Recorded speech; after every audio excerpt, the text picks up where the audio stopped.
filles, est-ce que vous êtes déjà penchées sur vos comptes bancaires au niveau de vos achats de beauté? Est-ce que vous avez un budget shopping concernant la beauté? Donc beauté, c'est soins et maquillage réunis par an, par mois, par trimestre. Je me pose cette question pour moi, donc je vous la pose également. Salut les filles, j'espère que vous allez toutes très bien. Donc aujourd'hui, vidéo vraiment très spéciale.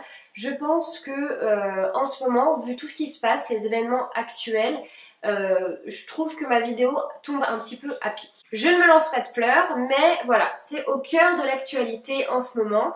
Et donc nous, on va rester vraiment sur des sujets futiles entre grands guillemets, c'est-à-dire on va parler de maquillage et de soins parce que c'est le sujet de ma chaîne et qu'on va essayer quand même, malgré que le sujet soit assez important, j'ai envie de dire, on va essayer de passer un bon moment. Toutes celles qui ne se sentent pas concernées, vous pouvez switcher cette vidéo et passer à autre chose. Que vous vous sentiez concerné par ce que j'allais vous raconter, j'ai pris l'exemple de Sephora. Sephora, ce n'est pas une vidéo contre Sephora, parce que du coup, moi j'y vais toujours, j'adore y aller, j'adore faire mon shopping là-bas.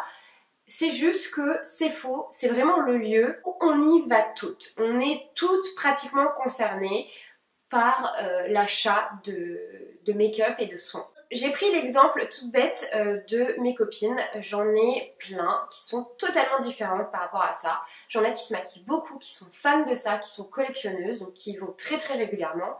Et j'en ai d'autres qui se maquillent très peu, mais qui y vont quand même minimum une fois par an. Donc c'est pour ça que j'ai trouvé que Sephora était le meilleur lieu, entre guillemets, pour parler de consommation beauté. Vous avez la carte Sephora, vous vous connectez sur votre compte, vous retrouvez tous vos achats, que ce soit sur internet ou en boutique, avec les dates.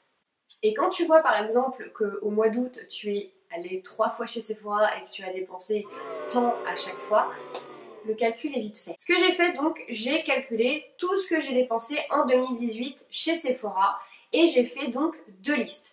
Une première liste des produits essentiels que je rachète constamment chez eux, qui pour moi sont voilà, des produits vraiment que j'utilise au quotidien. Et une seconde liste des produits que, alors soit, je sais pas trop pourquoi je les ai achetés, parce que ils sont encore dans mes tiroirs, soit je les ai pas utilisés et je les ai soit revendus, soit donnés. Donc 2 listes bien distinctes et on va vraiment se pencher sur en fait mes achats inutiles. Il faut savoir que le total de mes achats inutiles m'a vraiment fait peur. Personne m'a mis le couteau sous la gorge, mais qu'est-ce qui m'a poussée à consommer autant en futilité et surtout en produits inutiles. J'ai à peu près dépensé un peu plus de 330 € en produits inutiles en 2018. Là, je me dis que c'est réellement chaud par rapport aux gens qui galèrent juste voilà, pour manger, par exemple. Et ça me fout la honte, en fait. Et je me dis aussi que cet argent, par exemple, j'aurais pu l'utiliser pour partir en week-end en amoureux. Ça aurait été beaucoup plus utile que qu'ils partent complètement à la poubelle et que je me plaigne que les fins de mois sont difficiles. Donc je vais vous donner 2-3 exemples parce qu'il y en a tellement des conneries que j'ai achetées tout au long de cette année. Je vais vous donner 2-3 exemples qui font partie donc de ce budget connerie, j'ai envie de dire. L'autre question qui vient tout de suite par rapport à ces achats inutiles, c'est qu'est-ce qui m'a fait donc acheter ces choses dont je n'avais réellement pas besoin? Alors, il y a plusieurs facteurs. Il y a Instagram. Instagram, c'est le facteur, pour moi en tout cas, le plus puissant dans cette consommation inutile. C'est-à-dire que je vais voir une jolie palette en photo, ça va me donner envie. Je vais voir des tutos, ça va me donner envie. Aussi, les promos, les codes promos. C'est-à-dire, t'as ta carte fidélité, t'as cumulé tant de points, donc t'as moins 25% qui dure 2 jours.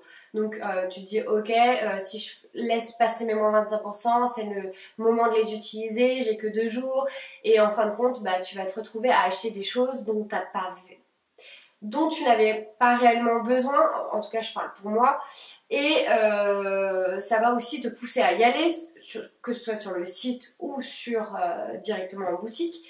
Et ça va être l'excuse en fait, ça va être l'excuse de se dire j'ai moins 25% donc je vais acheter ça alors que tu n'avais pas prévu de l'acheter du tout dans le mois parce que tu n'avais pas le budget. Aussi un autre facteur et je trouve qu'il est assez important. En tout cas pour moi ça a fonctionné puisque j'ai 2-3 exemples à vous montrer là dans mes achats inutiles.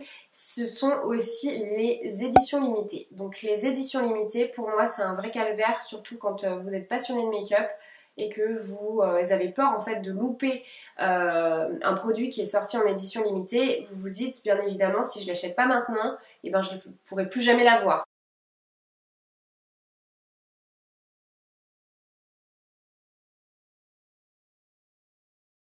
Les achats inutiles de l'année, donc j'en ai tellement, mais limite, enfin franchement j'ai honte. Ça fait flipper quoi. Je me dis ça fait vraiment flipper. Alors par exemple, en février, j'ai acheté pour 79 euros de produits.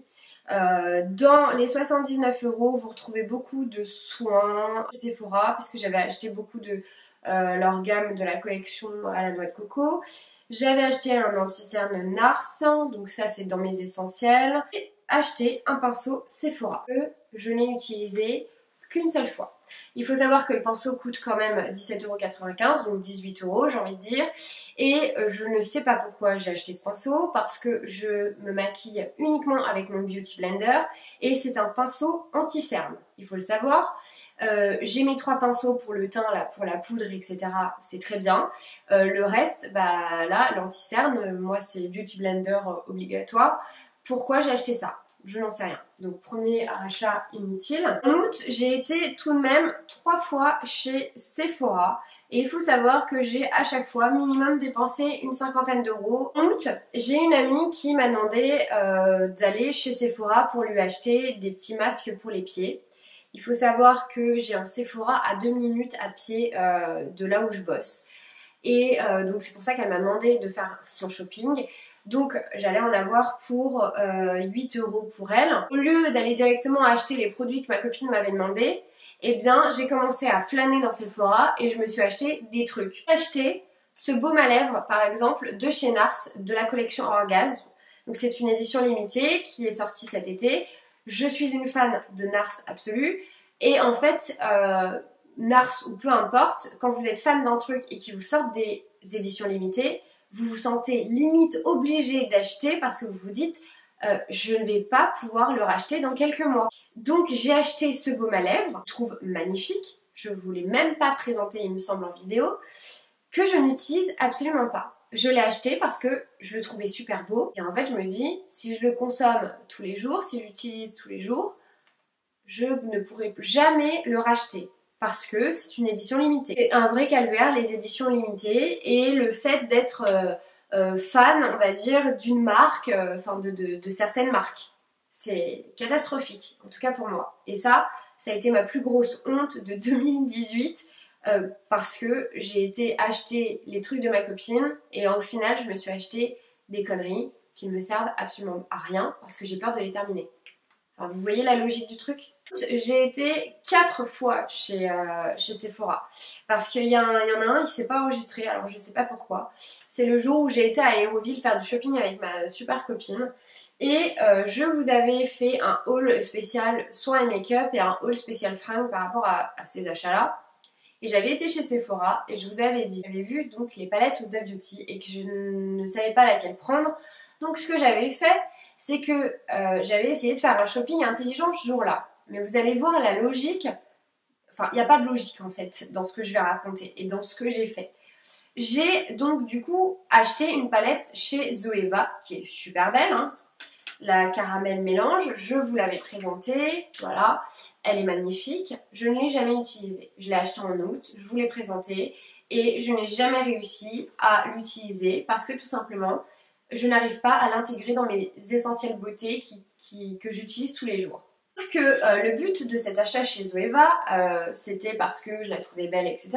Mais c'était aussi parce que je trouvais que le prix était beaucoup plus intéressant, parce qu'elle coûte 22,90 €, quelque chose comme ça, par rapport à une toute petite palette Huda Beauty qui sont à 29,99 €.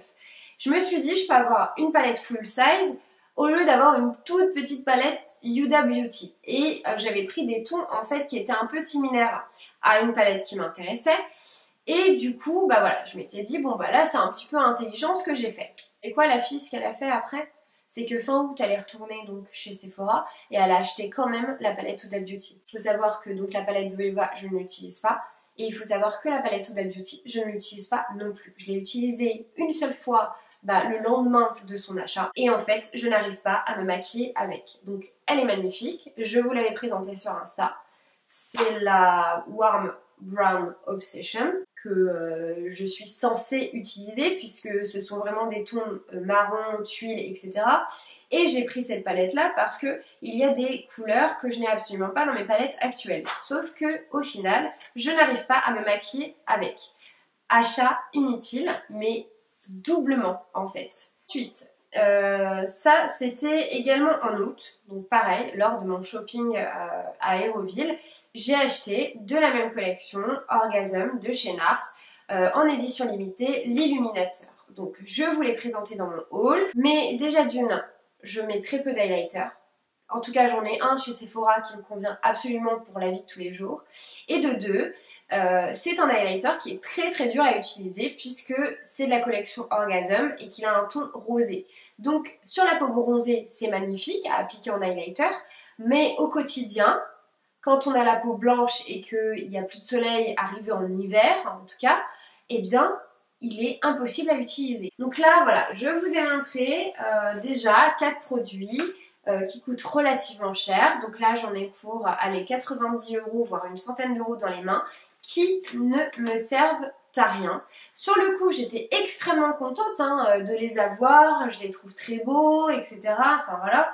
Sauf que au-delà du fait que je trouve ça super beau, eh bien, c'est 100 € qui sont bloqués en fait dans un tiroir que je ne pourrai jamais récupérer. Donc voilà le but en fait de ce tri et de prendre conscience de combien j'ai dépensé inutilement en fait en achat et de toutes les excuses que j'ai pu sortir dans ma tête en fait le jour où je me suis retrouvée par exemple devant la palette Huda Beauty que je voulais absolument mais qui ne me sert à rien. Conclusion, cette vidéo sert à surtout réduire mon budget beauté pour l'année 2019, chose que j'ai déjà mis en place en fait depuis le mois d'octobre. Et voilà, de réduire par 2. Alors je sais que c'est énorme de réduire par 2 mon budget make-up, mais il faut que je le fasse parce que là récemment, dans ma salle de bain, j'ai fait le tri de ce que j'utilisais réellement au quotidien et il y a très peu de choses. Numéro 2, j'ai dépensé chez Sephora en 2018 780 €. Je trouve ça énorme, mais vraiment c'est absolument énorme en fait ce que j'ai dépensé. 2019 va être une année vraiment de renouvellement, j'ai envie de dire, de nouvelles habitudes, d'une nouvelle consommation. En tout cas, je me fais toujours plaisir aujourd'hui, il n'y a pas de souci, je vais pas rester chez moi, cloîtrée chez moi, à ne plus rien acheter, je vais pas tomber dans une paranoïa. Mais maintenant j'ai décidé de consommer complètement différemment, de faire plus attention, de moins me raconter d'excuses et puis surtout voilà, de me faire plaisir dans d'autres choses, dans des super souvenirs par exemple pour partir en week-end en amoureux. Voilà les filles, j'espère que je vous ai pas trop ennuyé, j'espère que cette vidéo vous fera vous poser les bonnes questions. Dites-moi en commentaire votre budget, ce que vous allez dépenser pour celles qui veulent le révéler bien évidemment et quels sont vos objectifs pour 2019. Est-ce que c'est de réduire ce budget? Est-ce que vous en avez complètement rien à foutre et que vous avez un budget limité? Ou est-ce que eh bien, vous faites déjà attention à votre budget beauté? Moi j'ai fait un premier tri avec voilà cette vidéo et j'ai fait un second tri, c'est-à-dire dans la compo de mes produits. Ça m'a permis de réduire, mais vraiment de moitié, encore plus ma conso. Donc ça sera le prochain sujet de ma vidéo, c'est à savoir qu'est-ce qu'il y a dans nos produits, est-ce que c'est bon pour notre santé sur un long terme, est-ce qu'on n'achète pas des choses qu'on croit qui sont bonnes et au final nous créent des maladies au fur et à mesure du temps. Je fais attention à ma conso niveau financier et je fais attention également à ma conso niveau composant et du coup ça me réduit vraiment mon budget. J'espère que ça vous a plu. Si vous avez des questions, n'hésitez pas, abonnez-vous, c'est gratuit et moi ça me fait trop plaisir que la communauté s'agrandisse. Surtout rejoignez-moi sur mon Insta parce que je suis accro à Insta, faut le savoir. J'y suis tous les jours, je vous poste des photos et je vous fais énormément d'Insta stories surtout. Je vous pose plein de questions, on parle souvent, c'est génial, moi j'adore Insta. Donc mon Insta c'est Charlie G Makeup comme mon nom de chaîne, hein, tout simplement.